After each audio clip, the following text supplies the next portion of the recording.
വവ്വാലൊരു പ്രത്യേക ജീവിയാണ്. നമ്മുടെ ചാക്യാർകൂത്തിൽ പറയും നമ്പി തുമ്പി നരിച്ചേറ് നായരും പട്ടരും ദാ ഇവരും ഉണ്ടെങ്കിൽ ദേവനില്ലെന്ന് നിർണയം. എത്ര വല്ല മോഡലിങ്ങിന് പോയ ആൾക്കാരുടെ സിനിമാക്കാരായിക്കോട്ടെ, ഇല്ലാത്തൊരു സാധനം സ്വന്തമായിട്ടൊരു ഭാര്യ, സന്തോഷകരമായിട്ടുള്ള ഭാര്യ. നമ്മൾ ലിസ്റ്റ് എടുക്കാം, ഈ സിനിമാ നടന്മാരുടെ ലിസ്റ്റ് എടുക്കാം, വലിയ വലിയ ഓഫീസർമാരുടെയും കളക്ടർമാരൊക്കെ ലിസ്റ്റ് എടുക്കാം. അതിൽ ആരൊക്കെ സന്തോഷമായിട്ട് ഭാര്യയുടെ കൂടെ ജീവിക്കുന്നു ഒരു ലിസ്റ്റ് എടുത്താൽ ഭയങ്കര പരിതാപകരമാണ്. ഇനി സന്തോഷമായിട്ട് ജീവിക്കാൻ അവർക്ക് മക്കളുണ്ടോ? ഇനി മക്കളുണ്ടായിക്കഴിഞ്ഞാൽ അത് അകാലത്തിൽ മരിക്കുകയല്ല ഉണ്ടായിട്ടുണ്ടോ? ഇനി അതിൽ വല്ല ഓട്ടിസം ബാധിച്ച ആൾക്കാരുണ്ടോ? ഈ മനുഷ്യൻ കിരാതനിൽ നിന്നും ശാസ്താവായി മാറുന്ന സമയത്ത് ഒരുപാട് നിയമങ്ങൾ, അതാണ് ധർമ്മശാസിതാവ് എന്ന് പറയുന്നത്. അനേകം ശാസനകളോടുകൂടി അവൻ അത് ചെയ്യരുത്, ഇത് ചെയ്യരുത്, ഭാര്യയെ കാണരുത്, മറ്റേ എന്താ പറയുക, വീര്യൻ സംരക്ഷിച്ച് പിടിക്കുക, മറ്റത് ചെയ്യും, മറിച്ച് അങ്ങനെ ആ ഭക്ഷണം തിന്നരുത്, ഈ ഭക്ഷണം തിന്നരുത്, അങ്ങനെ കളരി പിടിക്കുക, അങ്ങനെ കാര്യങ്ങൾ ചെയ്ത് സ്വയം ശാസ്താവായി മാറും. നാദം മുഴക്കി മന്ത്രക്കോലം പിടിച്ച് അതെ അരയിൽ കച്ച പുലിനഖമാലയും നാഗമണി മോതിരവും കയ്യിൽ ഗ്രന്ഥവുമായി വന്ന പല രീതിയിൽ ആൾക്കാർ ചൊല്ലുന്നത്. അതാണ് മുത്തപ്പൻ എന്നുള്ള സങ്കല്പം. അദ്ദേഹത്തിന് വിദ്യയുണ്ട് കയ്യിൽ, എന്നാൽ മറ്റേതുണ്ട്, മന്ത്രക്കോലുണ്ട്. കോലെന്നാണ് അധികാരദണ്ഡാണ്. അധികാരദണ്ഡുള്ള ആൾ ശാസ്താവിന് മാത്രമേ ഉള്ളൂ.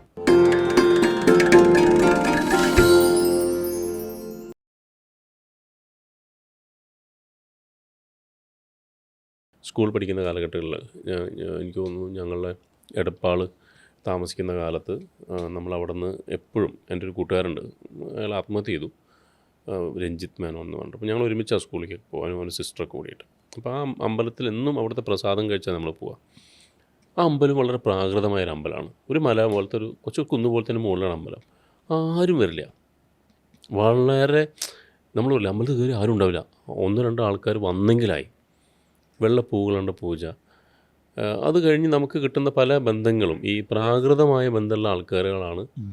മുടി ഭയങ്കര അഴിച്ചിടുക, ശരീരം ഭയങ്കര ദൃഢമായി കിടക്കുക, ഒരു കാടത്തമുള്ള ചിരി, ഈ ഒരു കോൺസെപ്റ്റ്. അപ്പോൾ ഞാൻ ചോദിക്കുന്നത്, അതിപ്പോഴും ഉപാസന മാർഗമായിട്ട് എടുക്കുന്ന ആൾക്കാരല്ലേ? അപ്പോൾ അവർ ആ ഒരു മാറ്റത്തിൽ നിന്ന് അവർ ശാസ്താവിലേക്ക് മാറിയിട്ടൊന്നുമില്ല ആരും. എല്ലാവരും അവിടെ ആ മാർഗത്തിൽ തന്നെയാണ്. അപ്പോൾ അതുകൊണ്ടാണ് ഈ ഉപാസനാമൂർത്തിയായിട്ട് നമ്മൾ ഉപാസനയിൽ മുന്നോട്ട് പോകുമ്പോൾ ഉപാസനാമൂർത്തിയും ഉപാസകനും ഒന്നാവുന്ന അവസ്ഥ വരുമോ? ഒരു ഘട്ടത്തിൽ ഒന്നാവും. ഇന്നത്തെ കാലത്ത് അത് യോജിച്ചു പോവില്ല. അതുകൊണ്ടാണ് ഇങ്ങനെയുള്ള ഉപാസനകൾ പ്രകൃതി തന്നെ ഇല്ലാതാക്കുന്നത്. ആധുനിക കാലഘട്ടത്തിൽ ഇനി ഒരുപക്ഷെ അത് ശരിയാവില്ല. കാരണം ആ ഉപാസനയിൽ വരുന്ന സമയത്ത് നമുക്ക് ചിലപ്പോൾ ഒരു ടൗണിൽ ഇറങ്ങിയിട്ട് ഒരു ജ്യൂസ് കുടിക്കാൻ പോലും പറ്റില്ല. ഈ കിരാതൻ്റെ പ്രകൃതം വെച്ച്, കാട്ടിലെ പച്ചമാങ്ങ തിന്നുന്ന പ്രകൃതം വെച്ചിട്ട് ഈ പൈനാപ്പിൾ തിന്ന വയറിളകും, ത്വക്ക് രോഗങ്ങൾ വരും, ശരീരം ക്ഷീണിക്കും, ചത്തുപോകും. അപ്പോൾ കിരാതനെ പരിഷ്കരിക്കണം, കിരാതനെ ശാസ്താവാക്കി പരിഷ്കരിക്കണം. ശാസ്താവാക്കുന്നതിൽ ഒരു പ്രാകൃതനെ നിയമപരമാക്കുമ്പോൾ എന്തൊക്കെ കാര്യങ്ങൾ, ഇപ്പോൾ ഒരു സാധാരണ ഒരു യുവാവിനെ മിലിറ്ററിയിൽ എടുക്കുന്ന സമയത്ത് എന്തൊക്കെ അവൻ അനുഭവിക്കണം, അതുപോലെ ശാസ്താവിലേക്ക് മാറുന്ന സമയത്ത്, ഈ മനുഷ്യൻ കിരാതനിൽ നിന്നും ശാസ്താവായി മാറുന്ന സമയത്ത് ഒരുപാട് നിയമങ്ങൾ, അതാണ് ധർമ്മശാസിതാവ് എന്ന് പറയുന്നത്.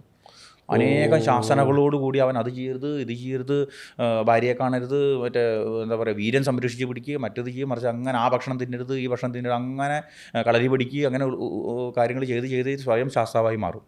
ശാസ്താവിൽ നിന്നും മനുഷ്യനായി മാറണം. അതാണ് മുത്തപ്പൻ. നേരത്തെ അങ്ങ് ചോദിച്ച മുത്തപ്പൻ എന്ന് പറയുന്നത് ശാസ്താവിൽ നിന്നും പരിണാമം സംഭവിച്ചിട്ട് ഒരു മനുഷ്യ കോലത്തിലെത്തി. അവന് ഭാര്യയുണ്ട്, ഭാര്യ അല്ലാതെ ആരുമില്ല. ശാസ്താവ് കുറച്ച് കൊടൂരാണ്. കാരണം അച്ഛൻ്റെ ആ പ്രകൃതം കണ്ടിട്ട് മടുത്തു. അച്ഛൻ പെങ്ങളെയും പിടിക്കുന്നുണ്ട്, അച്ഛമ്മേനെയും പിടിക്കുന്നുണ്ട്, എല്ലാവരും പിടിക്കുന്നുണ്ട്. അത് കണ്ട് മടുത്ത ശാസ്താവ് ആ ഒരു എന്താ പറയുക, പ്രാകൃത അവസ്ഥയിൽ നിന്ന് ശാസ്താവ് ഇത്തിരി സ്ട്രോങ് ആയി. ശാസ്താവിന് സ്ട്രോങ് ആവാതെ, അതുകൊണ്ടാണ് ശാസ്താവ് ബ്രഹ്മചാരി എന്നൊക്കെ നാട്ടുകാർ പറയണത്. അതുകൊണ്ടല്ലോ ബ്രഹ്മചര്യം എന്നുള്ള സംഭവം ശാസ്താവിന് മാത്രമേ കാണുള്ളൂ. ആലോചിച്ചിട്ടുണ്ടോ? കിരാതന് ബ്രഹ്മചാരി ഇല്ലല്ലോ. അപ്പോൾ ആനന്ദത്തിൽ ആറാടി നടക്കുകയാണ്. ഭാര്യയും കൂട്ടിയിട്ട് മക്കളെയും കൂട്ടിയിട്ട് കള്ളും കുടിച്ച് മത്തിച്ചായിട്ട്, അതും നമുക്കൊക്കെ സങ്കല്പിക്കാൻ പറ്റാത്തൊരു ഭാര്യയാണ്. തുരിതാ ഭഗവതി എന്നൊക്കെ ഒരു പറയുന്നുണ്ടല്ലോ. ആ ദേവിയുടെ ലൈംഗിക ശക്തി നമുക്ക് ചിന്തിക്കാൻ പോലും പറ്റില്ല അത്രേ. നമുക്ക് പുരുഷന്മാർക്കൊന്നും പിടിച്ചെക്കാൻ പറ്റാത്ത അത്രയും ലൈംഗിക ശേഷിയുള്ള ആളാണ് അത്ര കിരാതൻ്റെ ഭാര്യ എന്ന് പറയുന്നത്. അവളെ അടക്കുകയാണ് അത്ര ഭഗവാന്റെ ഏറ്റവും വലിയ പണി. അവളുമായിട്ട് രതിക്രീഡയിൽ ആനന്ദിച്ചിട്ട് ഇങ്ങനെ നടന്ന് ആ ഒരു അവസ്ഥയിൽ നിന്നും വേറൊരു അവസ്ഥയിലേക്ക്, ബ്രഹ്മചര്യം എന്നുള്ള അവസ്ഥയിലേക്ക് മാറിയതാണ് ഈ ശാസ്താവ്. കുറച്ച് ലൈറ്റാക്കി ഇവർ ഒരുപാട് നിയമങ്ങളോടുകൂടി സ്വന്തം മനസ്സിനെയും ശരീരനെയും ഒറ്റയ്ക്ക് മാറി ദൃഢീഭവിച്ചിട്ട് ഒരു പ്രത്യേക സ്ഥലത്ത് നിന്ന് ശാസ്താവ് എന്നുള്ള പദത്തിലെത്തി. ശാസ്താവിൽ നിന്നും കുറച്ചുകൂടി എന്താ പറയുക, ഏകപത്നി വ്രതം എന്നൊക്കെ പറയില്ല, അതുപോലെ ഇന്ന് നമ്മൾ കാണുന്ന സദാചാരത്തിലേക്ക് വന്ന ആളാണ് മുത്തപ്പൻ. ആ മനുഷ്യൻ്റെ അവസ്ഥയാണ് മുത്തപ്പൻ എന്ന് പറയുന്നത്. അപ്പോൾ 2-3 തരത്തിൽ മുത്തപ്പന്മാരുണ്ട്. എന്താ പറയുക, നമ്മുടെ ആ വയറിലെ ചക്രം ഉണ്ടല്ലോ, ആ ചക്രം വരെ എത്തിയ ആൾക്കാരുണ്ട്. ഉം. ആ ചക്രം വരെ എത്തിയിട്ട് മരിച്ചുപോയ ആൾക്കാരുണ്ട്. അത് കഴിഞ്ഞ് വിശുദ്ധി ചക്രം കടന്ന മറ്റേ മുത്തപ്പനായി മാറും. എന്നുവെച്ചാൽ മത്സ്യമാംസാദികളൊന്നും ഉപയോഗിക്കില്ല. ആദിമുത്തപ്പനാവും. ആ ആദിമുത്തപ്പനുണ്ട്. ആദിമുത്തപ്പൻ തന്നെയാണ്. അതിലും കുറച്ച് ഇളനീര് മാത്രം വെച്ചിട്ട് പഴം വെച്ച് നേരിക്കുന്ന ഒരു മുത്തപ്പുണ്ട്. മത്സ്യമാംസാദി ഉപയോഗിക്കില്ല. ആ മുത്തപ്പൻ വിശുദ്ധി ചക്രം പൊട്ടിച്ച ആളാണ്. അതാണ് മന്ത്രക്കോലും പിടിച്ച് അല്ലേ? അതെ അതെ. ഞാനൊരു വിളി വിളിക്കുമ്പോൾ മന്ത്രക്കോലും പിടിച്ച് എൻ്റെ വലംഭാഗം തിന്ന് മറ്റേ നാദം മുഴക്കി മന്ത്രക്കോലും പിടിച്ച് അതെ അതെ അരയിൽ കച്ച പുലിനഖമാലയും നാഗമണി മോതിരവും ധരിച്ചിരിക്കും അല്ലേ?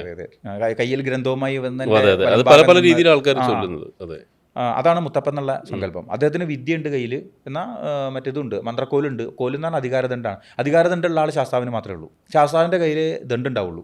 ഈ ചാത്തൻ ഉപാസനയിലും ഇതുപോലെ അതാണ്. ശാസ്താവിനെയും ചാത്തനെയും തെറ്റിദ്ധരിച്ചിട്ട് ചില ആൾക്കാർ പറയുന്നത് ശാസ്താവും ചാത്തനും ഒന്നാണെന്നുള്ളത്. ഈ ചാത്തന്മാരിലും എന്താ പറയുക, ഈ കളങ്കപ്പെട്ടവരും ചപലന്മാരും ഒപ്പം യോഗദണ്ഡ് പിടിച്ച യോഗികളുണ്ട്. അപ്പോൾ നമുക്ക് ഒരുപക്ഷെ മാറിപ്പോകും. ചാത്തൻ ഉപാസന ഞാൻ ഉറപ്പായിട്ടും പറയുന്നു, കുട്ടി ഉപാസന എന്ന് പറയും. കുട്ടി ചാത്തെന്നുള്ള കുട്ടിച്ചാത്തെന്നുള്ള പദം പിന്നീട് ചേർത്തിട്ടുള്ളതാണ്. ചാത്തെന്നുള്ള പദം ആനന്ദക്കുട്ടി, പിന്നെ മാണിക്യക്കുട്ടി, ആനന്ദക്കുട്ടി, ജാലക്കുട്ടി, മറുതക്കുട്ടി, വന്തക്കുട്ടി, പൂക്കലക്കുട്ടി, അങ്ങനെയുള്ള കുട്ടികളായിരുന്നു പണ്ടത്തെ കാലം. 390 കുട്ടികളായിരുന്നു. കുട്ടിച്ചാത്തെന്ന് ചേർത്ത് പറയുന്നത് പിന്നീടാണ്. കുറച്ചുകൂടി അക്ഷരം ഒക്കെ നമ്മൾ ഉപയോഗിക്കാൻ തുടങ്ങിയിട്ടാണ്. കൂടി ഒന്നൊരു 15-ാം നൂറ്റാണ്ടിന് ശേഷമൊക്കെ ആയിരിക്കും ചിലപ്പോൾ അതിനുള്ള ഗ്രന്ഥങ്ങൾ കിട്ടിയിട്ടുള്ളൂ. കിട്ടിയിട്ടുള്ള ഓലക്കെട്ടിൽ ഏറ്റവും അവസാനത്തെ കുക്ഷികൽപ്പത്തിലൊക്കെ കണ്ടിരിക്കുന്നത് ചാത്തെന്നുള്ള പദം എന്നാലും ഉപയോഗിച്ചിട്ടില്ല. കുട്ടികൾ എന്ന് ആനന്ദക്കുട്ടി എന്നുള്ള കുട്ടികളെ പറഞ്ഞിട്ടുള്ളൂ. കുട്ടി ഉപാസന എന്നാണ് പറയുക. കുക്ഷികൽപ്പം എന്നാണ് പറഞ്ഞത്. അവിടെ ചാത്തെന്നുള്ള പദമേ വന്നിട്ടില്ല. കുക്ഷികൽപ്പം എന്നേ പറയുള്ളൂ. അതുകൊണ്ടാണ് അതിനൊരു മറ്റേ നമ്മൾ പറയില്ലേ, അതിനൊരു എന്താ പറയാം, ചില സംസ്കൃത മന്ത്രങ്ങളാണ് അതിന് ഉപയോഗിക്കുന്നത്. സംസ്കൃതം പിന്നെ സംസ്കരിച്ചിട്ടുണ്ടായതാണ്. ഈ ആ ഹേ ഹൂ എന്നൊക്കെ പറഞ്ഞിട്ട് നമുക്കിത് കൊണ്ടുവരാൻ പറ്റില്ല. ഒരാൾക്ക് പറഞ്ഞു കൊടുക്കാൻ പറ്റത്തില്ല. ഈ ഹി ഹു അങ്ങനത്തെ ശബ്ദങ്ങളൊക്കെ കുറച്ച് കാലം കഴിഞ്ഞപ്പോൾ ഈ പാലി ഭാഷ, അതുപോലെ ബ്രാഹ്മി ഭാഷ, അങ്ങനെയുള്ള പഴയ പുരാതന ഭാഷകളൊക്കെ വന്ന് അതെല്ലാം ഒറ്റപ്പെട്ട ഭാഷകളായിരുന്നു. പിന്നീട് എന്ന് വെച്ച് കഴിഞ്ഞാൽ ഈ കേരളത്തിലുള്ള ഒരു താന്ത്രികനും കാശ്മീരിലുള്ള ഒരു താന്ത്രികനും കൂടി ഒന്നിച്ച് സംസാരിക്കണമെങ്കിൽ ഭാഷ ഇല്ലാതായിപ്പോയി. അവൻ്റെ ഭാഷ വേറെ, ഇവൻ്റെ ഭാഷ വേറെ. അപ്പോൾ എല്ലാവരും കൂടി ഇന്ന് ഇംഗ്ലീഷ് പഠിക്കുന്ന പോലെ സംസ്കൃതം എന്നൊരു ഭാഷ ഉണ്ടാക്കി. എന്നിട്ട് കോൺവെർസേഷൻ അതിലായി. അത്യാവശ്യമുള്ള മന്ത്രങ്ങളും കാര്യങ്ങളൊക്കെ സംസ്കൃതത്തിലാക്കി. അങ്ങനെയാണ് സംസ്കൃതവൽക്കരണം വരുന്നത്. സംസ്കൃതം നമുക്ക് എളുപ്പമാണ്. സംസ്കൃതം പഠിച്ചു കഴിഞ്ഞാൽ ഇറാനിലുള്ള ഒരു താന്ത്രികനും കേരളത്തിലുള്ള താന്ത്രികനും കോൺവെർസേഷൻ ചെയ്യാൻ പറ്റും. പിന്നെ പിന്നെ ചോദിക്കുന്നത് ഈ മുത്തപ്പൻ തന്നെ. അപ്പം ആദ്യമാർ നല്ലച്ഛൻ ആദ്യമായി 3 തലമുറ മുത്തപ്പന്മാരും മൂവേടി 21 തലമുറ മുത്തപ്പന്മാരും ഈ മന്ത്രശാലയിലൊക്കെ വിളിക്കില്ലേ നമ്മൾ, ഈ മന്ത്രശാലയിൽ കൂട്ടിക്കൊണ്ട് പൂവും നീരും, അവിടെയാണ് അങ്ങ് പറഞ്ഞാൽ ഈ പൂവും നീരും വിളക്കും കലശവും കയ്യേറ്റ്. അപ്പോൾ അവിടെ ശുദ്ധിയായി അല്ലേ, കുറച്ചും കൂടി ദൈവഭാവമായില്ലേ? അപ്പം അതെ അതെ അതെ. മറ്റേ മുത്തപ്പ മാറിയിട്ട് ഈ മുത്തപ്പലേക്ക് വരുമ്പോൾ പൂവും നീരും വിളക്കും കലശവും കയ്യേറ്റ് വാങ്ങി തെളിയണേന്ന് പറയുന്നത്. അതെ അതെ അതെ. അതിൽ വേറെ ഒരു സമ്പ്രദായം പൂർത്തിയാവണമെങ്കിൽ ഒരു 21 തലമുറ വരണത്തിൽ 21 തലമുറ ഒരാൾ കാര്യം ഉപദേശിച്ച് കഴിഞ്ഞാൽ ഒരു സമ്പ്രദായമായിട്ട് കണക്കാക്കും. അതിന് പരമ്പര വരും. ഓക്കെ. അവിടെ നിന്ന് പിന്നെ കുട്ടിയിലേക്ക് വരുന്നു. അതെ. ഇപ്പം ഈ കുട്ടിയിൽ തന്നെ ഞാൻ അങ്ങിപ്പം നമ്മൾ ചാത്തൻ എന്നുള്ള കോൺസെപ്റ്റിൽ നമ്മൾ പറഞ്ഞു. അതോടൊപ്പം തന്നെ ഈ വാനരക്കുട്ടിയും കൂടി വരുന്നില്ല അവിടെ. വാനരക്കുട്ടിയുണ്ട്. കുരങ്ങൻ്റെ മകളുടെ ദൈവം മങ്കിഗോഡ് എന്ന് പറഞ്ഞിട്ട് ടിബറ്റിലുണ്ട്. പടിഞ്ഞാറ് അസ്തമനം വാവാ എന്ന് പറഞ്ഞിട്ട് വിളിക്കുന്നത്. വാവാ എന്ന് പറഞ്ഞിട്ട് എന്താ വാവാ എന്ന് വിളിക്കുക? ആ കുട്ടീനെ വിളിക്കുന്നുണ്ടല്ലേ വാവാ എന്ന് വിളിക്കുന്നത്. അതൊരു നമ്മൾ മറ്റുള്ള ഒരു സ്ഥലത്ത് മന്ത്രങ്ങളിലൊക്കെ വാ മകനെ നമ്മൾ വിളിക്കുന്നു. പക്ഷേ ഈ വാനരക്കുട്ടി വിളിക്കുന്ന സമയത്ത് നമ്മൾ വിളിക്കുന്നത് വാവാ. അതെ അതെ. ഇപ്പം എന്തായാലും പറയാം, ഇപ്പം ഞാൻ പോലും രണ്ട് തവണ ഉപയോഗിക്കുന്നുണ്ട്. വാവോ 2 തവണ വിളിക്കുന്നത്. അത് കുട്ടികൾ വിളിക്കുമ്പോൾ അങ്ങനെ തന്നെയാണ് തോന്നുന്നു അല്ലേ? അത് വാനരക്കുട്ടി ആയതുകൊണ്ട് ആവേശത്തിൽ വരുന്ന ദേവതകളാണ്. ആവേശം വരാൻ വേണ്ടിയിട്ടാണ് ഈ വാവാ പറഞ്ഞത്. അവൻ്റെ ഉള്ളിൽ നിന്ന് വരാനാ പറഞ്ഞത് ഇവിടെ നിന്ന് അല്ലേ, നമ്മളുള്ളിൽ തന്നെ ദേവത പറയുന്നത്. അതെ. അപ്പോൾ അതുകൊണ്ടാണ് ആ മുത്തപ്പന്മാർ വണങ്ങി വന്ന്. പിന്നെ ഈ പർവ്വതങ്ങളൊക്കെ നമ്മുടെ ഉള്ളിൽ തന്നെയാണ്. പടിഞ്ഞാറ് അസമറ പർവ്വതം, കിഴക്ക് ഉദയമാര പർവ്വതം, വടക്ക് മഹാമേരു പർവ്വതം ചാടി തകർന്നലിഞ്ഞലിഞ്ഞ് 2 അലിഞ്ഞലിഞ്ഞ് പറയുന്നുണ്ട്, അല്ലെങ്കിൽ 2 ബാബ പറയുന്നുണ്ട്. അതെ അതെ അതെ അതെ. അത് വാനരക്കുട്ടി. അപ്പോൾ കുട്ടി ഇപ്പോൾ വാനരക്കുട്ടി എന്ന് പറഞ്ഞാൽ അത് വേറൊരു ഹനുമാൻ്റെ രീതിയാണോ? അതാണ്. അതെന്ന് വെച്ചാൽ 2 തരത്തിലുള്ള ഹനുമാനുണ്ട്. ഒന്ന് ആദി ഹനുമാൻ, ആദി ദ്രാവിഡ ഹനുമാൻ. അതിൻ്റെ ഋഷി വിശ്വാമിത്രനാണ്. അത് കഴിഞ്ഞിട്ട് ഈ വിശ്വാമിത്രൻ ശ്രീരാമനത് കൊടുക്കുന്നുണ്ട്. സീത അന്വേഷിക്കേണ്ട സമയത്ത് കടൽ കിടക്കണം എന്ന് പറഞ്ഞ അദ്ദേഹത്തിന് കാര്യം മനസ്സിലായപ്പോൾ ഈ വാനരക്കുട്ടീനെയാണ് പറഞ്ഞു വിടുന്നത്. പക്ഷേ അത് ശ്രീരാമോപേക്ഷിത ഹനുമാനായി കഴിഞ്ഞപ്പോൾ അത് നമ്മൾ ഇന്ന് കാണുന്ന സംസ്കരിച്ച ഹനുമാനായി. അപ്പോൾ ശ്രീരാമൻ്റെ ഹനുമാൻ നമ്മൾ ഇന്ന് കാണുന്ന ശ്രീരാമൻ അതിന് ശക്തമായിട്ടുള്ള അദ്ദേഹത്തെ പോലെ ഒരാളെ ഉണ്ടാക്കി. ഈ പരിണാമം എല്ലായിടത്തും ഉണ്ടല്ലേ? പരിണാമം നിന്ന് പോയതാണ് നമ്മൾ പെടാൻ കാരണം. ഇപ്പോൾ സത്യം പറഞ്ഞാൽ നമ്മുടെ കുട്ടിലിരിക്കുന്ന ആ കരിങ്കുട്ടീനെ നമുക്ക് ആധുനിക രീതിയിൽ നമുക്ക് മാറ്റാൻ പറ്റും. ഇന്നത്തെ കമ്പ്യൂട്ടറൊക്കെ നേരാക്കുന്ന രീതിയിൽ കമ്പ്യൂട്ടർ നഷ്ടപ്പെട്ടു. ബ്രിട്ടീഷുകാർ നശിപ്പിച്ചു, വിദേശികൾ നശിപ്പിച്ചു. അവർക്ക് നമ്മളെ കീഴടക്കാനുള്ള ഒരു എളുപ്പത്തിന് വേണ്ടിയിട്ട് അവർ ആ ദേവതകളുടെ വിധാനം തന്നെ നശിപ്പിച്ചു കളഞ്ഞു. എന്നിട്ട് വേറൊരു സാധനം ഇവിടെ കൊണ്ട് അപ്ലോഡ് ചെയ്തു, നമുക്ക് ചെയ്യാൻ വേണ്ടിയിട്ട് സാധനം അപ്ലോഡ് ചെയ്തു തന്നു. അത് ചെയ്ത് നമ്മളാകെ നശിപ്പിക്കുകയും ചെയ്തു. ഒറിജിനൽ സാധനം മറച്ചിരിക്കുകയാണ് ഇപ്പോൾ ഒറിജിനലായിട്ട്. അറിയാവുന്ന ഗുരുക്കന്മാരെ തട്ടിക്കളഞ്ഞു, കളരി പഠിച്ച ആശാന്മാരെ മുട്ട് വെടിവെച്ച് തകർത്തു. ഇന്ന് മറ്റേ ശിവനാഥ് യോഗി പറഞ്ഞ പോലെ കാലാണ് കളരിയുടെ മെയിൻ സാധനം. ഏത് ആശാനെ കിട്ടിയാലും വെടിവെച്ച് കാല് തകർക്കും, കുഴിക്കളരി ഇടിച്ചു മൂടി. എന്നിട്ട് സാധാരണ കുംഫു കരാട്ടെ കാര്യങ്ങളൊക്കെ വിദേശത്തുള്ള സാധനങ്ങളൊക്കെ ഇവിടെ കൊണ്ട് അപ്ലോഡ് ചെയ്തു. നമ്മുടെ സാധനം ഇവിടെ ഇല്ലാതാക്കി. ഇനി കളരി പഠിപ്പിക്കുന്നുണ്ട് ഇവിടെ, പക്ഷേ സാധാരണ തറയിലാണ് പഠിപ്പിക്കുന്നത്, കുഴിക്കളരിയിലല്ല. അപ്പോഴും ദേവത വരുന്നില്ല. അങ്ങനെ ദേവതാ സങ്കല്പത്തിനെ ഒരുപാട് മാറ്റിയെടുത്തിട്ടുണ്ട്. അതിലെല്ലാം ഇത് നഷ്ടപ്പെട്ടാണ് നമുക്ക്. ആധുനികവൽക്കരിക്കണം. ഞാൻ പറയണത് ഇപ്പോഴുള്ള ആരാധനാലയങ്ങൾ ഇനി ആധുനികമായിരിക്കണം. അപ്പോൾ ചില തറവാടുകൾ അന്ന് കടുത്തില്ല എന്ന് പറഞ്ഞ ആയുധമായിരുന്നു നമ്മുടെ ശാസ്താവിൻ്റെ കയ്യിലുണ്ടായിരുന്നു. നാളെ തോക്കാക്കണം. അപ്പോഴാണ് ആധുനിക രീതിയിൽ ഒരു ആക്രമണം നടത്താൻ.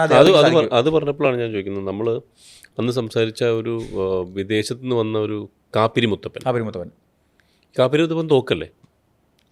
വെടിമരുന്ന് കയ്യിലുണ്ട്. വെടിമരുന്ന് കയ്യിലല്ലേ? അങ്ങ് ഉപാസന സമയത്ത് കേരളത്തിൽ കിട്ടാത്ത ചില ഭക്ഷണങ്ങളൊക്കെ അവിടെ നിവേദിക്കുന്നത് കണ്ടിട്ടുണ്ട്. കേരളത്തിൽ കിട്ടില്ല. എന്താ അതെന്ന് വെച്ചാൽ ആഫ്രിക്ക എനിക്ക് തോന്നുന്നത് അന്നത്തെ കാലത്ത് ആഫ്രിക്കയിൽ നിന്ന് കുറേ എണ്ണത്തിന് പിടിച്ചുകൊണ്ട് അടിമക്കച്ചവടമുള്ള സമയത്ത് ആഫ്രിക്കയിൽ നിന്ന് കുറേ പേരെ പിടിക്കുന്നുണ്ട്.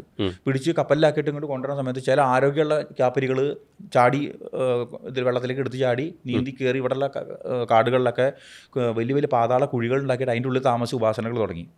അവരുടെ ഉപാസനയിൽ ഈ കരിനീലി എന്ന് പറയുന്നത് എല്ലായിടത്തും ഉള്ളതാണ്. എല്ലാ മലയുടെ മുകളിലും ഒരു നീലി ഉണ്ടാവും. നീലി ഒരു സമ്പ്രദായമാണ്. ആഫ്രിക്കയിലുണ്ട് നീലി. ഈ കുട്ടികളൊക്കെ അവിടെ ഉണ്ട്. എല്ലാ നാട്ടിലുണ്ട് ഈ കുട്ടികൾ. ഈ 390 ചാത്തന്മാർ നമ്മളിന്ന് കാണുന്ന ചാത്തന്മാരെല്ലാവരും അവിടെ ഉണ്ട്. എല്ലാ നാട്ടിലുള്ളതാണ്. ഇത് പ്രപഞ്ചത്തിന് മൊത്തം ശക്തികളാണ്. അപ്പോൾ അവരിവിടെ വന്നിട്ട് സേവ കടിച്ചിട്ട് അവിടെ നിന്നാണ് ഈ കടമറ്റ അച്ഛൻ പോയി പഠിച്ചു എന്ന് പറഞ്ഞത്. കടമറ്റ സമ്പ്രദായം ഉണ്ടാവണം അവിടെ നിന്നാണ്. ഇതിൽ പ്രധാന മൂർത്തിയായിട്ട് വരുന്നത് വീരഭദ്രസ്വാമിയാണ്. ഈ കടമറ്റ സമ്പ്രദായത്തിലൊരു മൂർത്തി വീരഭദ്രനാണ്. വീരഭദ്രൻ്റെ ഇതായിട്ട് പരിവാരങ്ങളായിട്ട് പച്ചക്കാപ്പിരി, പടക്കാപ്പിരി, പാതാളക്കാപ്പിരി എന്ന് പറഞ്ഞാൽ എക്സാക്ട്ലി അങ്ങനെയാണ് വേറെ. ആ കാപ്പിരി എന്നുള്ള കോൺസെപ്റ്റ് ശരിക്കും 5 തരം കാപ്പിരികളുണ്ട്. അത് ശരിക്കും ഈ സൗത്ത് ആഫ്രിക്കയിലുണ്ടല്ലോ. അപ്പോൾ ആ ഗുരുക്കന്മാർ ഏതോ ഗുരുക്കന്മാരെ പിടിച്ചുകൊണ്ടുവന്നുണ്ട്. ഇവർ അവിടെ മന്ത്രവാദം ചെയ്യുന്ന ഗുരുക്കന്മാരെ ഇവർ അടിമകളാക്കി പിടിച്ചുകൊണ്ടുവന്ന് അവർ രക്ഷപ്പെട്ടു. അവരിവിടുത്തെ ഏതോ കാട്ടിലിരുന്നിട്ട് ഈ അച്ഛനെ പഠിപ്പിച്ചു എന്നാണ് പറഞ്ഞത്. അതിൽ അച്ഛന്മാർ 9 തരം അച്ഛന്മാർക്ക് ഞങ്ങൾ ഈ ഒരു കടമറ്റച്ചനെ നമ്മൾ കണ്ടിട്ടുള്ളൂ. പക്ഷേ ഞങ്ങളുടെ സമ്പ്രദായത്തിൽ 9 അച്ഛന്മാരെ കാണുന്നുണ്ട്. 9 അച്ഛന്മാർക്ക് വെള്ളം കൂടി വെച്ചാലാണ് കടമറ്റ സമ്പ്രദായത്തിൽ വീരഭദ്രൻ്റെ കൈ കിട്ടുള്ളൂ. ഏത് 9 അച്ഛന്മാർ? ഞാൻ ഇന്നാളും ഒരാളോട് ചോദിച്ച സമയത്ത് നീ അതിന് പോണ്ടാന്ന് ഇവർ പറഞ്ഞു കൊടുക്കുമ്പോൾ തന്നെ ഒരു വവ്വാല് വന്ന് മുകളിലിരിക്കുക. ആളിങ്ങനെ വവ്വാലിനെ കാണിച്ച് ഭീഷണിപ്പെടുത്തി തന്നെ മുണ്ടായിരുന്നോ പറഞ്ഞതിൻ്റെ അടുത്ത്. ഈ വവ്വാലിൻ്റെ കോൺസെപ്റ്റ് ഞാൻ പലത് കേട്ടു. ചില ദേവതകൾ അങ്ങനെയുള്ള ഇത് വരുന്നുണ്ട്. ഞങ്ങൾ വീട്ടിൽ സംസാരിക്കുന്ന സമയത്ത് വേറെ ഒരു വീട്ടിൽ വവ്വാല് പോകാറില്ല. ആ വീട്ടിൽ വന്നിങ്ങനെ നിരന്നിങ്ങനെ ഇരിക്കും. എന്നിട്ട് ഈ പറയുന്ന കുറേ ഡിസ്കഷൻസ് കഴിയുമ്പോൾ അത് സാധനം ഉണ്ടാവില്ല. വവ്വാലൊരു പ്രത്യേക ജീവിയാണ്. നമ്മുടെ ചാക്കേർകൂത്തിൽ പറയുക നമ്പി തുമ്പി നരിച്ചേറ് നായരും പട്ടരും ദാ ഇവരും ഉണ്ടെങ്കിൽ ദേവൻ ഇല്ലെന്ന് നിർണയം. നമ്പി എന്ന് പറഞ്ഞാൽ ഞാൻ ഈ ഇത് ചെയ്യണ ആൾക്കാർ, കാര്യക്കാർ, അമ്പലത്തിലെ കാര്യക്കാർ നോക്കണ ആൾക്കാർ, കാര്യസ്ഥന്മാർ. തുമ്പി ഒരു പ്രത്യേക ജീവി. അത് ശ്രീകോലിലുള്ള കിടക്കാൻ പാടില്ല. നനിച്ചീർ ഈ വവ്വാലിൻ്റെ കുഞ്ഞ്. നായരും പട്ടരും തഥ അത് നായന്മാർക്കൊന്ന് വെച്ചാണ്. പട്ടരും തഥ ഇവരും ഉണ്ടെങ്കിൽ ദേവൻ ഇല്ലെന്ന് നിർണയം എന്നാണ് പറഞ്ഞത് ചാക്കേർകൂത്തിൽ. കാരണം അമ്പലത്തിൽ ചാക്കേർകൂത്ത് ഇറങ്ങുന്ന സമയത്ത് അവരിട്ട് വാരുകയാണ് ചാക്കേരി. അവിടെ നമ്പി തുമ്പിയും നനിച്ചീറും ഒരു നമ്മുടെ ദൈവസങ്കല്പത്തിന് എതിരാണ്. അതൊരു സത്യം തന്നെയാണ്. അപ്പോൾ ചില ഞങ്ങൾ ഇത് തുമ്പിയുടെ ചിറകൊക്കെ എടുത്ത് ചില കർമ്മങ്ങളൊക്കെ ഞാൻ കണ്ടിട്ടുണ്ട്. തുമ്പിയുടെ അതുപോലെ വവ്വാലിൻ്റെ കാഷ്ടം ഉപയോഗിച്ചിട്ട് ചില ചൂർണ്ണങ്ങൾ ഉണ്ടാക്കുന്ന പരിപാടിയൊക്കെ അതിലുണ്ട്. അപ്പോൾ അതിന് പ്രത്യേകത ഉണ്ട്. ആ ദേവതയ്ക്കൊരു പ്രത്യേകത ഉണ്ട്. അതുപോലെ ചില മാരണകർമ്മങ്ങളൊക്കെ ചെയ്യുന്ന സമയത്ത് പോത്തിൻ്റെ തോല് വിരിച്ച് ചെയ്യും, ആടിൻ്റെ തോല്. അപ്പോൾ ആ മൃഗത്തിൻ്റെ തോലായിട്ട് നമുക്ക് എന്തോ ബന്ധമുണ്ട്. ജപിക്കുന്ന സമയത്ത് മാൻതോലിട്ടാൽ ഏറ്റവും നന്നായെന്ന് പറയുന്നുണ്ട്. കാളത്തോലിരുന്ന് ജപിച്ചാൽ യോഗിയാവും. കാളപ്പുറത്ത് വരുന്ന ശിവനാണല്ലോ. ചില ആൾക്കാർ ഇപ്പം നമ്മളിപ്പോൾ പല പോഡ്കാസ്റ്റിലെ സംസാരിച്ച സമയത്തും ഈ നമ്മൾ ത്രിപുര സുന്ദരീനെ വളരെ കാര്യമായിട്ട് പ്രാർത്ഥിക്കുന്ന ആൾക്കാർ സംസാരിക്കുന്ന സ്ഥലത്തൊക്കെ ഞാൻ തത്വം കണ്ടിട്ടുണ്ട്. അതെ, സത്യ. നമ്മൾ മാതങ്കി ദേവിനെ ഭയങ്കരമായിട്ട് പ്രാർത്ഥിക്കുന്ന കുറേ ആൾക്കാർ എനിക്കറിയാം. വേറെ അവരെവിടെ പോകുമ്പോഴും തത്വങ്ങൾ ഇങ്ങനെ ചുറ്റി കാണാം. എവിടെയെങ്കിലും അവരൊരു മെഡിറ്റേഷൻ ഇരിക്കുന്ന സമയമോ അല്ലെങ്കിൽ അവർ എവിടെയെങ്കിലും ഫ്രീ മൈൻഡായിട്ട് എന്ന് വെച്ചാൽ ഫാമിലിയൊന്നും ഇല്ലാതെ അവരൊറ്റയ്ക്ക് പോകുന്ന സമയങ്ങൾ കാണാറ്. അതെ, അത് അവർ സംസാരിക്കുന്ന ഇങ്ങനെ വളരെ കലബല ഉണ്ടാകും. നമ്മളങ്ങനെ പോകുമ്പോൾ തത്തനൊന്നും എവിടെയും കണ്ടിട്ടില്ല. അതെ അതെ അതെ കാരണം ബാംഗ്ലൂർ ഞങ്ങളുടെ ഫ്ലാറ്റിൻ്റെ അടുത്ത് പോലും ഞാനിങ്ങനെ 2-3 ആൾക്കാർ വന്ന സമയത്ത് ശ്രദ്ധിച്ചിട്ടുണ്ട്. കാരണം അത് ഒന്നാമത് ബേർഡ് വാച്ചിങ് ഒരു താല്പര്യമുള്ളത് അതുകൊണ്ട് ചിലപ്പോൾ അത് നോക്കുന്നത്. ഇപ്പോൾ ഞാൻ അടുത്തൊരു ചോദ്യമല്ല, അടുത്തൊരു ഡിസ്കഷനിലേക്ക് പോവുകയാണെങ്കിൽ നമ്മൾ ഇപ്പോൾ ഈ കുറേ ദൈവങ്ങൾ നമ്മൾ പറഞ്ഞു. അപ്പോൾ പല ആൾക്കാരും ഇങ്ങനത്തെ ദേവതാ രീതി ഇപ്പോൾ പഠിപ്പിച്ചു കൊടുക്കുന്നുണ്ട്, എല്ലാവരും വീട്ടിലുള്ളതുകൊണ്ട്. അപ്പോൾ നമ്മൾ ഭുവനേശ്വരി നമ്മൾ തുടങ്ങിയത് ശരിക്കും പറഞ്ഞു കഴിഞ്ഞാൽ ഇപ്പം മേജർലി 3 ഭുവനേശ്വരി സമ്പ്രദായങ്ങളാണല്ലോ പറഞ്ഞു കേട്ടിട്ടുള്ളത് അല്ലേ? അപ്പോൾ അങ്ങ് ഈ ഭുവനേശ്വരി സമ്പ്രദായത്തിൽ ഒത്തിരി റിസർച്ചും അല്ലെങ്കിൽ പൂജയും നന്നായി ചെയ്യുന്നതും അപ്പം അങ്ങേപ്പറ്റി നമ്മളും അന്വേഷിക്കും.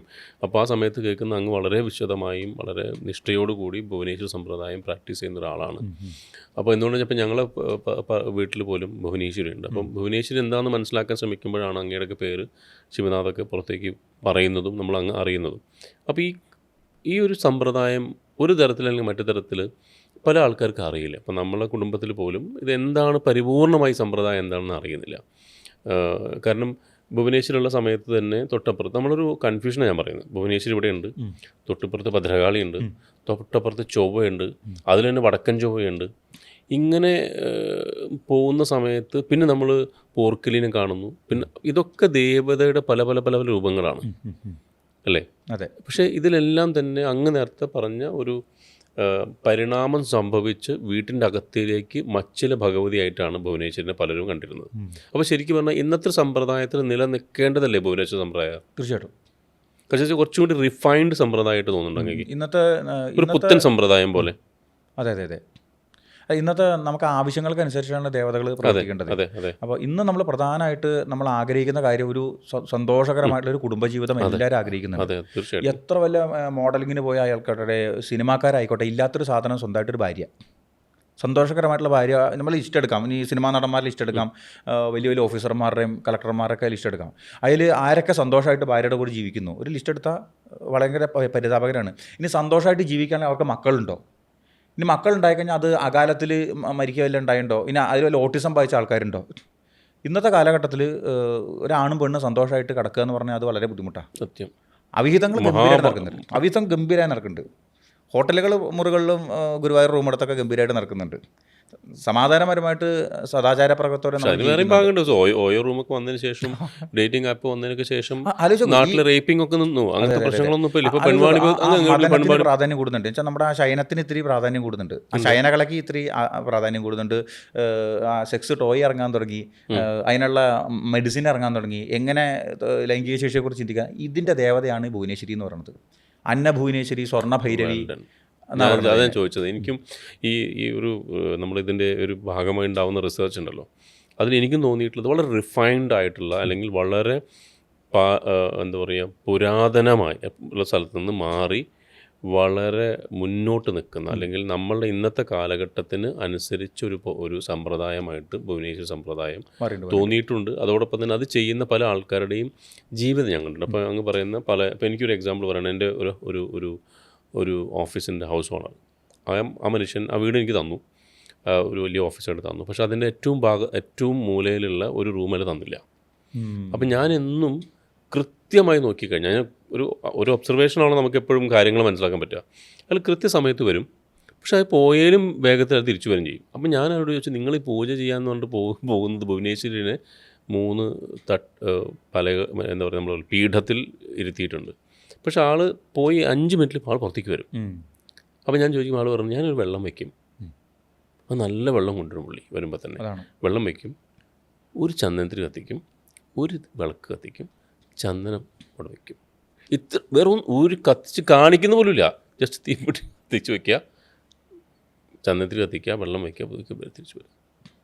പിന്നെ ഓണത്തിനോ വിഷുവിനോ മാത്രം അതിനെ പുള്ളി പുറത്തേക്ക് വയ്ക്കും. അത് അവർ ചെയ്യുന്നൊരു സമ്പ്രദായം എന്താണെന്ന് കേട്ട് മനസ്സിലാക്കുന്നത്. ദിവസം പുറത്തേക്ക് വയ്ക്കും. അന്ന് അവർ വിശദമായ ഊട്ടും വെച്ചു കൊടുക്കലൊക്കെ ഉണ്ടാവും എന്ന് പറഞ്ഞു.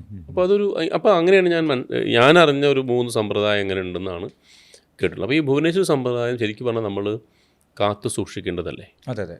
ഇന്ന് ഇല്ലാതായൊരു സംഭവം കൂടിയാണ്. ഞാൻ നേരത്തെ പറഞ്ഞില്ലേ, സമൂഹത്തിൽ വേറൊരു സംഭവം നായന്മാരുടെ ശക്തിയാണ് പ്രധാനമായിട്ട്. അതിശക്തമായിട്ടുള്ള ഭുവനേശ്വരി, പോർക്കിലിയോട് ബന്ധപ്പെട്ട ഭുവനേശ്വരി നായന്മാർക്കാണുള്ളത്. ഇന്ന് നായർ എന്നുള്ള പദം നമ്മൾ ഉപയോഗിച്ച് കഴിഞ്ഞാൽ മറ്റേ ചൂട്ടുകാറ്റയുടെ ഇതും കിണ്ടി വെള്ളത്തിൻ്റെ നമ്പൂരിമാരുടെ സംബന്ധത്തെക്കുറിച്ചാണ് പറയുന്നത്. ശരിക്കും നല്ല നട്ടലുള്ള നായന്മാരെ കണ്ടിട്ടില്ല ഈ സമൂഹം. അല്ലെങ്കിൽ അവൻ്റെ കഥ പുറത്ത് വന്നിട്ടില്ല. നമ്മൾ ഈ ടിപ്പു സുൽത്താൻ്റെ കഥയും മറ്റവരുടെ കഥയൊക്കെയാണ്. അവനോട് ഏറ്റുമുട്ടി അവനെ തോപ്പിച്ച നായന്മാരെ കുറിച്ച് പറയാം. സാമൂതിരിയോട് ഏറ്റുമുട്ടിയ നായന്മാർ ഞങ്ങളുടെ നാട്ടിലുണ്ട്. സാമൂതിരിയുടെ തോന്നിയാസിന് എന്താ പറയുക ഇത് കൂടാതെ ചാവേറുകളായിട്ട് കയറിപ്പോയിട്ടുള്ള നായന്മാർ ഞങ്ങളുടെ നാട്ടിലുണ്ട്, വള്ളുവക്കോനാതിരിക്ക് വേണ്ടിയിട്ട്. അവൻ്റെയൊക്കെ കുടുംബത്തിൽ സകല പുരുഷന്മാരും യുദ്ധത്തിൽ മരിച്ച ആൾക്കാരാണ്. പിന്നെ നമ്പൂരിയെ ആശ്രയിക്കാത്ത ആ പെണ്ണുങ്ങൾ എന്ത് ചെയ്യും? അങ്ങനെയാണ് അവരുടെ സംബന്ധം എന്നുള്ള സംബന്ധം തന്നെ വന്നത്. ദത്ത് സമ്പ്രദായമൊക്കെ അങ്ങനെയാണ് വന്നിട്ടുണ്ടായിരുന്നത്. പക്ഷെ അതിൽ നിന്ന് തീയന്മാർക്കും ഒത്തിരി ഈ ഭുവനേശ്വരിയുടെ സമ്പ്രദായം കളരിയുള്ള എല്ലാ തീയന്മാർക്കും നിർബന്ധമായിരുന്നു. പോർക്കലിയായിട്ട് ബന്ധപ്പെടുന്ന അങ്ങനെയാണ്. വീണ്ടും ജനിക്കാൻ നമ്മൾ എൻ്റെ ഗുരുനാഥനായി രഹസ്യമായിട്ട് പറഞ്ഞു വെച്ചാൽ വീണ്ടും ജനിക്കാൻ വേണ്ടിയിട്ടാണ് ഭുവനേശ്വരി എന്നാണ് പറഞ്ഞത്. ഭുവനേശ്വരിക്ക് ഞങ്ങളുടെ സമ്പ്രദായത്തിൽ ഭുവനേശ്വരി 36 വയസ്സാണ് കണക്കാക്കിയിട്ടുണ്ട്. അതെ, 36-37 വയസ്സെന്ന് പറഞ്ഞു കഴിഞ്ഞാൽ ഈ സ്ത്രീകൾക്ക് കുറച്ച് ബോധം വരുന്ന സമയമാണത്രേ. ചെറുപ്പത്തിലെ 20 വയസ്സിൽ വിവാഹം കഴിഞ്ഞ് വന്നൊരു പെണ്ണ് എന്ന് പറയുന്നത് അമ്മായിമ്മയ്ക്ക് ഒരു ശല്യം തന്നെയാണ്. അവൾക്കൊരു 37 വയസ്സാകുമ്പോഴാണ് അവൾ ഭർത്താവിനെ മനസ്സിലാക്കുള്ളൂ, മക്കളെ മനസ്സിലാക്കുള്ളൂ, വീടിനെ മനസ്സിലാക്കുള്ളൂ, സ്വന്തം അമ്മയെ പോലും മനസ്സിലാക്കുള്ളൂ. ഒരു സ്ത്രീ ഒരു 37 വയസ്സിൽ അവളുടെ ഏറ്റവും പീക്ക് സമയം. അത് കഴിഞ്ഞ് 40-42 ആകുമ്പോഴേക്കും അവർക്ക് ആർത്തവീരാമൊക്കെ ആയിട്ട് പ്രശ്നങ്ങളൊക്കെ തുടങ്ങും. അവർ പ്രശ്നക്കാരികളായി മാറും. അപ്പോൾ ഏറ്റവും സുന്ദരമായ ഒരു സ്ത്രീയുടെ ഏറ്റവും സുന്ദരമായ ഒരു മുഹൂർത്തം 37 വയസ്സാണ്. ഞാനൊരു കാര്യം, അതുകൊണ്ടാണോ അതിൽ പല മന്ത്രങ്ങളിലും പറയുന്നത് ആ മന്ത്രം ചൊല്ലുന്ന സമയത്ത് വളരെ കാവ്യാത്മകമായിട്ട് എഴുതിയ ഓരോരു മന്ത്രം ഞാൻ കണ്ടിട്ടുള്ളതാണ്. ഇപ്പോൾ തെച്ചിപ്പൂവാണെങ്കിൽ എന്താ പറയുക, അത് നമ്മൾ പറയില്ലേ, തെച്ചിപ്പൂ ചൂടി കണ്ടാൽ കൗതുകമേറിടും മനമതിൽ വിളയാടുകീശ്വരി. മനത്തിൽ പോലെ അത് വിളയാടും. അത്രയും സൗന്ദര്യവും അതിൻ്റെ മണവും അതിൻ്റെ ആ ഒരു സുഗന്ധമൊക്കെ പറഞ്ഞ് വർണ്ണിച്ചിട്ടാണ് ആ ഒരു. അപ്പോൾ അത് വേറെ പല സ്ഥലത്തും നമ്മളിങ്ങനെ പ്രേസ് ചെയ്യും ഗോഡിനെ. നമ്മളിങ്ങനെ ഭയങ്കരമായിട്ട് അങ്ങനെ അടിപൊളിയാണെന്ന് പറഞ്ഞിട്ടാണ് നമ്മൾ പറയുന്നത്. പക്ഷെ ഇവിടെ അങ്ങനെയല്ല. ഇവിടെ ഒരു ആരാധനയുള്ള ഒരു എഴുത്താണ്. അപ്പോൾ അത് ശരിക്കും പറഞ്ഞു കഴിഞ്ഞാൽ ഒരു ലവ്, സ്നേഹം അമ്മയുടെ ഒരു.